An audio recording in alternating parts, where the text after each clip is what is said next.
Sabay-sabay natin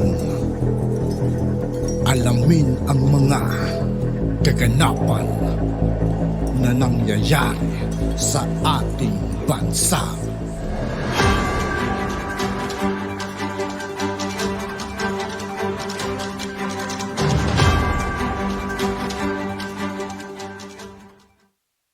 Yo, what's up mga kaibigan? This is I2K po again. Ngayon, nandito naman ulit tayo sa channel ni Banat News Updates. Dito naman ulit tayo magbibigay ng komento at reaksyon. Kaya samahan niyo ako guys. Let's go!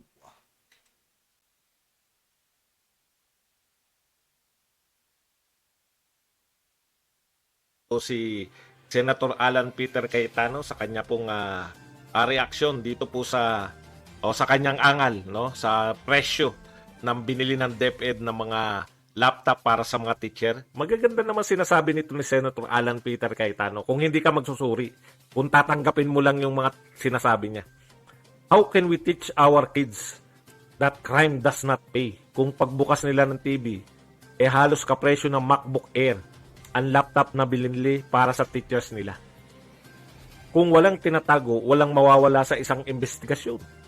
Malalaman agad ng tao kung ito ba ay dahil sa bureaucratic red tape o may nagkamali or may nangrap pa rito. Okay.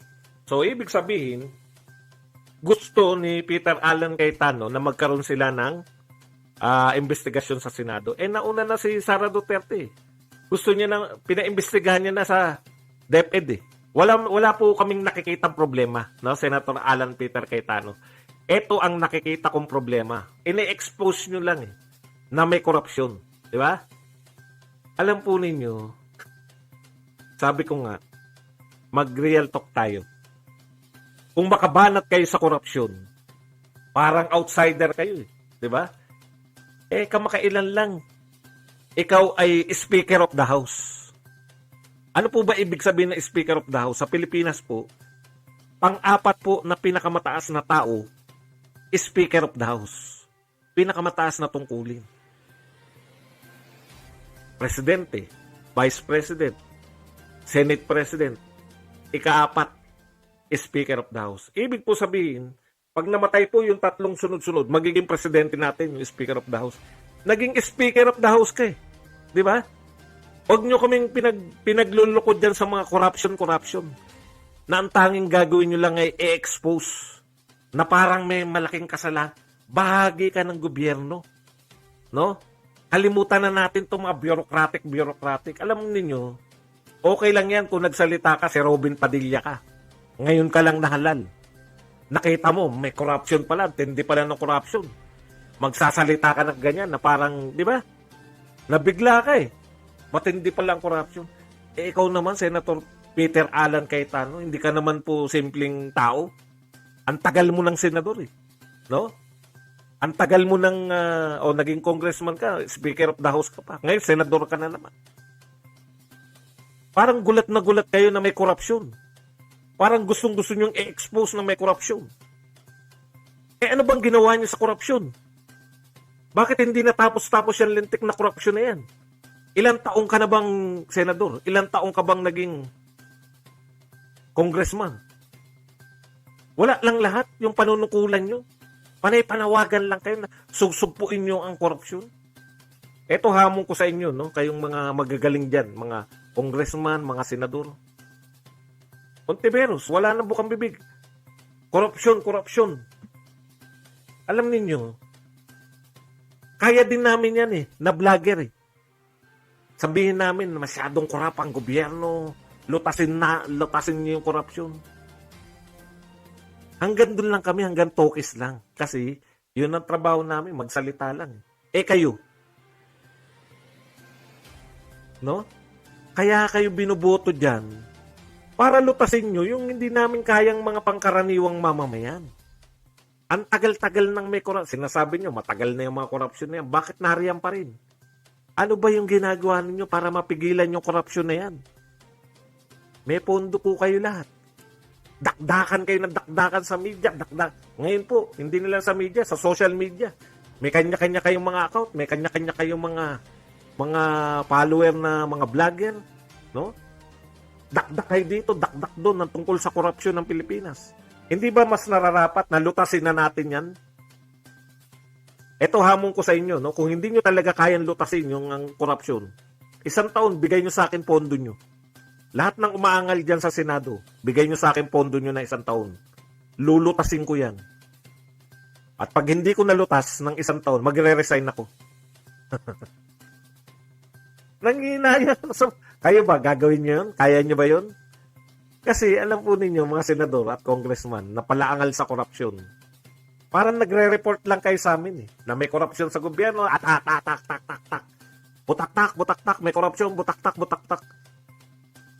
Kaya po namin kayo hinalal pag may nakita kayong problema, lutasin nyo. Di ba mas masarap na nire-report ninyo, eto nalutas namin, no? Nakita namin yung may korupsyon dyan, Nalutas na namin, pinakasuhan ko tong mga ganito. Wala po kami marinig na ganun. Tak. Korupsyon. Anong ginawa nyo? May nakita kayong problema tungkol sa korupsyon. Wala lang, i-report nyo lang sa amin. Para lang pala kayong vlogger, nagre-report lang. Kami po, wala talaga Hanggang report lang kami. Vlogger kami. Sabi ko nga sa inyo, kung may pondo ko na kasi laki ng pondo ninyo, malulutas natin yung korupsyon sa Pilipinas. Dahil, simple lang naman sabihin nyo, yabang naman ito ni Badong, paano niya malulutas yun? Hindi po yun. Hindi naman ako natapos ang malulutas ko. Kung hindi ko malutas sa loob na 1 taon, magre-resign ako. Mag-resign na rin kayo pag hindi nyo kayang lutasin. Hindi yung next election, magsasabi na naman kayo ng korupsyon. Next election, korupsyon na naman. Next election. Pag nakaupo kayo, dadakdakan nyo lang po kami tungkol sa korupsyon. Sana mabago naman. Marinig naman namin mula sa inyo. Nalutas namin. Nalutas ko yung korupsyon ng sa Department of Agriculture. Nalutas ko yung dahil sa ginawa ko na ipakulong namin. Ganun naman sana. No? Hindi yung di ba? Nalutas namin ang sindikato diyan sa DepEd. Yung mga bumili nagbenta, pinagbilhan. Simple lang naman po yung tutukoyin Sino bumili? Kanino bumili? Sino ang kumita? Hindi ko po maintindihan kung bakit po napakahirap no? Nakapirma po lahat ng mga tumanggap. Sino yung tumanggap? O kanino niya tinanggap yan? Sino bumili? Sino yung nakapirma? Yun lang po iimbitahin nyo. Huwag na po yung kung ano-ano. Kasi pag ginawa nyo na naman political yan, wala na naman mangyayari dyan sa mga investigasyon nyo. Simple lang po. Ako walang pondo. Pero alam natin yung gagawin natin. Nakita nyo na may problema, mahal yung bili. Sabi nyo, may MacAir ka pang nalalaman.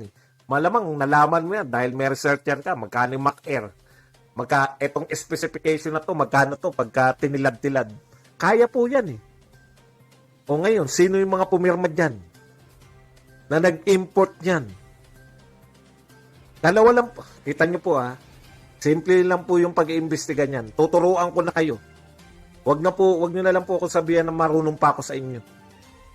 Ang simple lang po di ba? May nakita kayo, kukumpara nyo yung MacAir, ganito lang ang presyo. Ito, kasing presyo ng MacAir. Pero hindi kasing yung specs, mababa, mabagal. Bakit nyo binili to? Ito ang MacAir. Bakit kayo bumili nito? Sino nag-supply sa inyo niyan? Supplier, yung tumanggap, yun lang po ang imbestigahan nyo riyan.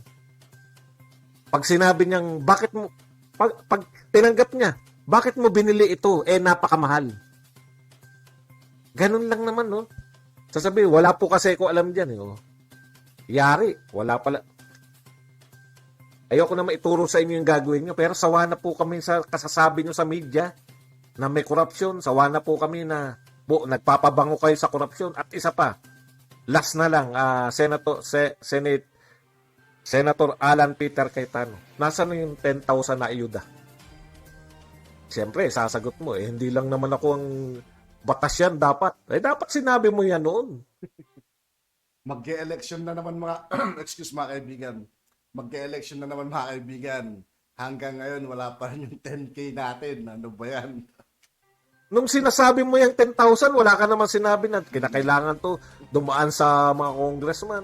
kinakailangan yung mga senador, aprobahan tong 10K. Hindi mo sinabi yan noon. Sinabi mo, dapat magkaroon ng pag-usap. At yun nga po mga kaibigan, dito po nagtatapos ang ating reaction video. Muli ako po si I2K ng Sundalo ng Dunggalo. Maraming salamat sa patuloy na pagsuporta. Yeah, peace out.